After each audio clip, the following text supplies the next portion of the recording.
بسم اللہ الرحمن الرحیم۔ معزز سامعین، ہمارے آن لائن نماز کورس کی آج تیسری کلاس ہے، اور آج کی کلاس میں انشاءاللہ ہم وہ چیزیں آپ کے سامنے رکھیں گے جن سے وضو ٹوٹ جاتا ہے، اور آخر میں وہ اہم چیزیں رکھیں گے جن سے تو وضو نہیں ٹوٹتا لیکن عوام کے اندر مشہور ہے کہ ان سے وضو ٹوٹ جاتا ہے۔ ان چیزوں کو خصوصی طور پر میں انشاءاللہ بیان کروں گا۔ 7 چیزیں ایسے ہیں جن سے وضو ٹوٹ جاتا ہے۔ نمبر 1 یہ ہے کہ ما یخرج من السبیلین، یعنی انسان کے جو 2 راستے ہیں پاخانے کے، چھوٹے پیشاب کے اور بڑے پیشاب کی جگہ، ان میں سے کچھ بھی نکل جائے تو اس سے وضو ٹوٹ جائے گا۔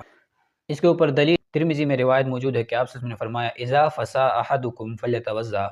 فسا کہتے ہیں کہ بغیر آواز کے ہوا کا خارج ہونا، کہ تم میں سے جب کوئی شخص بغیر آواز کے ہوا خارج کرے تو اس کو چاہے کہ وہ وضو کرے۔ جب بغیر آواز کے ہوا خارج ہونے سے وضو ٹوٹ جاتا ہے تو پھر جو پیشاب ہے اور پاخانہ ہے اور جو چیزیں ہیں ان کے نکلنے سے بطریقہ اولیٰ وضو ٹوٹ جائے گا۔ نمبر 2 الٹی کرنا۔ الٹی کرنے سے بھی وضو ٹوٹ جاتا ہے، لیکن الٹی کے لیے شرط یہ ہے کہ وہ منہ بھر کے ہو۔ اب منہ بھر کر الٹی کس کو کہتے ہیں؟ تو منہ بھر کر الٹی کی جو تعریف فقہا نے کی ہے وہ یہ کی ہے کہ اگر آدمی اس کو روکنا چاہے تو اس الٹی کو نہ روک سکے، یعنی بے قابو ہو کر الٹی کر لے، اس کو منہ بھر کے الٹی کہتے ہیں، تو اس سے بھی وضو ٹوٹ جاتا ہے۔ اس کے اوپر دلیل السنن الکبریٰ للبیہقی میں حضرت علی رضی اللہ تعالی عنہ نے نواقض وضو شمار کراتے ہوئے فرمایا کہ اودسات تملأ الفم، کہ یا ایسی الٹی ہے جو منہ بھر کے ہو۔ 2 ہو گئے۔ نمبر 3 قہقہہ لگانا، یعنی نماز کے اندر زور سے ہنسنا۔ اب اس میں 3 چیزیں، ان کو سمجھنا بہت ضروری ہے۔ نمبر 1 تبسم، نمبر 2 ضحک، نمبر 3 قہقہہ۔ اب قہقہہ سے تو وضو اور نماز دونوں فاسد ہو جائیں گے، اور تبسم جو ہے اس سے نہ نماز فاسد ہوگی نہ وضو ٹوٹے گا، اور تیسری جو چیز ہے ضحک، اس سے نماز ٹوٹ جائے گی، وضو نہیں ٹوٹے گا۔ تو اب ان میں ہر ایک کی تعریف آپ لوگوں کو آنی چاہیے۔ سب سے پہلے ہم تبسم کی طرف چلتے ہیں، جس سے نہ نماز فاسد ہوتی ہے اور نہ وضو ٹوٹتا ہے۔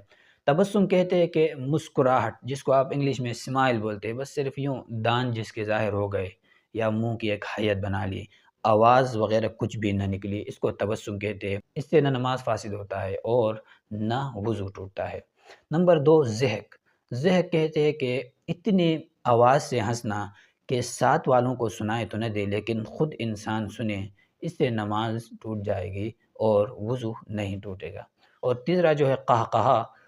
قہقہہ کہتے ہیں کہ اتنے زور سے ہنسے کہ دائیں بائیں والے جو شخص ہے آپ کے ساتھ کھڑے ہیں نماز میں ان کو سنائی دے، تو اس قہقہہ سے وضو اور نماز دونوں ٹوٹیں گے۔ طبرانی شریف اور دارقطنی میں روایت موجود ہے، آپ صلی اللہ علیہ وسلم نے فرمایا الا من ضحک منکم قہقہۃ فلیعد الوضوء والصلاۃ جمیعا، کہ خبردار تم میں سے کوئی قہقہہ لگا کے ہنسا تو اس کو چاہے کہ وہ نماز اور وضو دونوں کا اعادہ کرے۔ نمبر 4 خون یا پیپ کا نکلنا۔ خون یا پیپ کے نکلنے سے بھی وضو ٹوٹ جاتا ہے، لیکن اس کے لیے شرط یہ ہے کہ وہ جسم سے نکل کر جہاں سے نکلا ہے نا وہاں نہ ٹھہرا ہو، بلکہ تھوڑا ادھر ادھر چاروں طرف میں سے کسی ایک طرف پھیل گیا ہو۔ یہ پھیلنا شرط ہے، یہ بات یاد رکھیں۔ جب پھیل جائے تبھی وضو ٹوٹ جائے گا، کیونکہ حدیث میں جو آتا ہے کہ الوضوء من کل دم سائل، یہ روایت بھی دارقطنی میں موجود ہے کہ وضو ہے ہر بہنے والے خون سے۔ تو جب خون نکلا اور ادھر ادھر نہیں لگا بلکہ جہاں سے نکلا تھا وہیں ٹھہرا، تو اس خون کے نکلنے سے وضو نہیں ٹوٹے گا۔ اسی طرح اگر کسی شخص کے زخم سے تھوڑا سا خون نکلا اور اس کی انگلی وغیرہ لگی یا اس نے کپڑ وغیرہ سے اس خون کو صاف کر لیا، تو اس صورت میں بھی یہی حکم ہے کہ وہ یہاں یہ دیکھے گا کہ اگر میں اس کپڑ وغیرہ سے خون نہ پہنچتا نہ صاف کرتا تو یہ خون اتنا ہو جاتا کہ یہ ادھر ادھر پھیل جاتا۔ اگر اس کا یہ یقین ہے کہ پھیل جاتا تو اس کو چاہے کہ وضو کرے، لیکن اگر اس کا یقین ہے کہ اتنی مقدار میں خون نہیں تھا تو اس صورت میں بھی اس کا وضو نہیں ٹوٹا۔ نمبر 5 لیٹ کر سونا۔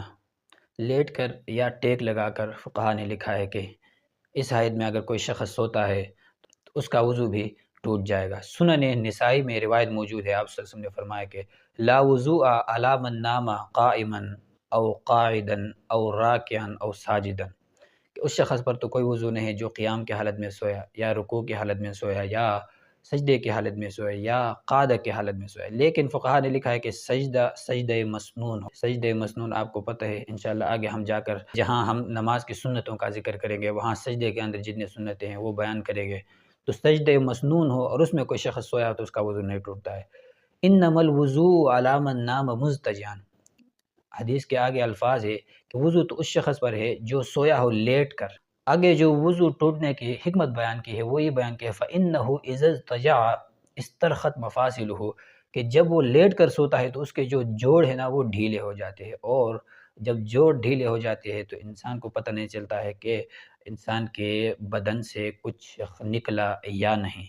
تو اس لیے فقہا کے ہاں ایک اصول بھی ہے کہ ما ہوا غالب الوجود فہو کالموجود وإن لم یوجد حقیقتاً، کہ جس چیز کا موجود ہونا اکثر ہو، کبھی کبھی اگر وہ موجود نہ بھی ہو تو ہم موجود ہونے کا حکم لگائیں گے۔ جیسا کہ کوئی شخص سویا تو اکثر یہ ہوتا ہے کہ اس کے بدن سے کچھ نہ کچھ ہوا وغیرہ خارج ہو جاتی ہے، لیکن کبھی نہ بھی نکلی تو ہم کہیں گے کہ نکلی ہے۔ اس لیے فقہا نے لیٹ کر سونے کو ناقض وضو قرار دیا ہے۔ نمبر 6 مجنون ہونا اور نمبر 7 پاگل ہونا۔ ان دونوں کے اوپر دلیل بھی یہی ہے کہ جب نیند سے وضو ٹوٹ جاتا ہے تو پاگل ہونے سے تو اور بے ہوش ہونے سے تو وضو بطریقہ اولا ٹوٹے گا۔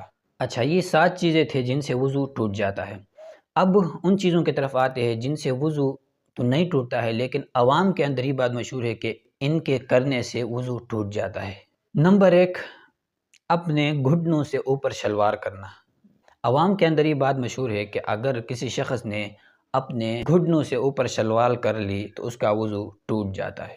یہ بہت بڑی غلط فہمی ہے، اس سے وضو نہیں ٹوٹتا۔ نمبر 2 بال کٹوانے سے وضو بھی نہیں ٹوٹتا۔ یہ بھی کچھ عوام کے اندر مشہور ہے کہ بال کاٹے تو وضو ٹوٹ جاتا ہے، حالانکہ اس کی کوئی حقیقت نہیں ہے، اس سے وضو نہیں ٹوٹتا ہے۔ نمبر 3 ناخن کاٹنے سے بھی وضو نہیں ٹوٹتا۔ یہ بھی عوام کے اندر مشہور ہے کہ ناخن اور بال کاٹنے سے وضو ٹوٹ جاتے ہیں، حالانکہ اس کی کوئی حقیقت نہیں ہے۔ نمبر 4 بچے کو دودھ پلانے سے بھی وضو نہیں ٹوٹتا ہے۔ یہ بھی عوام کے اندر مشہور ہے کہ اگر کوئی خاتون بچے کو دودھ پلاتی ہے تو اس کا وضو ٹوٹ جاتا ہے، اس کی بھی کوئی حقیقت نہیں ہے، اس سے وضو نہیں ٹوٹتا ہے۔ اور نمبر 5 وضو کے دوران بات چیت کرنا۔ اس کے اوپر عام لوگ بہت زیادہ سختی کرتے ہیں اور فتویٰ بھی لگا لیتے ہیں کہ آپ کا وضو ہی نہیں ہوا، حالانکہ ایسی بات نہیں ہے۔ ضرورتاً آپ وضو کے دوران بات چیت کر سکتے ہیں، لیکن بلا ضرورت وضو کے دوران کلام کرنا یہ ممنوع ہے، تو اس لیے اس سے وضو بہرحال نہیں ٹوٹتا۔ چھٹا جو ہے وہ یہ ہے کہ اگر ہاتھ پر الفی وغیرہ لگی ہو اور کسی شخص نے وضو کر لیا تو اس کے وضو کا کیا حکم ہے؟ دیکھیں، اگر الفی لگی ہو چاہے وہ اتنی سی مقدار میں بھی لگی ہو نا، تو پیچھے ہم نے پڑھا تھا کہ ہاتھ کا دھونا یہ کیا ہے؟ فرض ہے۔ ہاتھ یہاں سے لے کر کوہنیوں سمیت اس پورے کو ہاتھ کہا جاتا ہے، اس کا دھونا فرض ہے۔ تو اس لیے الفی چونکہ اگر بدن پر لگی ہو تو وہ پانی کے پہنچنے میں رکاوٹ بنتی ہے، اس لیے اس شخص کا وضو نہیں ہوا۔ اس کو چاہے کہ کسی بھی طریقے سے اس الفی کو ہٹا لے، اس کو زائل کر لے اور اس کے بعد اپنا وضو کر لے۔ تو آج کی کلاس میں ہم نے نواقض وضو 7 پڑھے اور 6 چیزیں وہ پڑھے جن سے وضو نہیں ٹوٹتا، حالانکہ عوام کے اندر مشہور ہے کہ ان سے وضو ٹوٹ جاتا ہے۔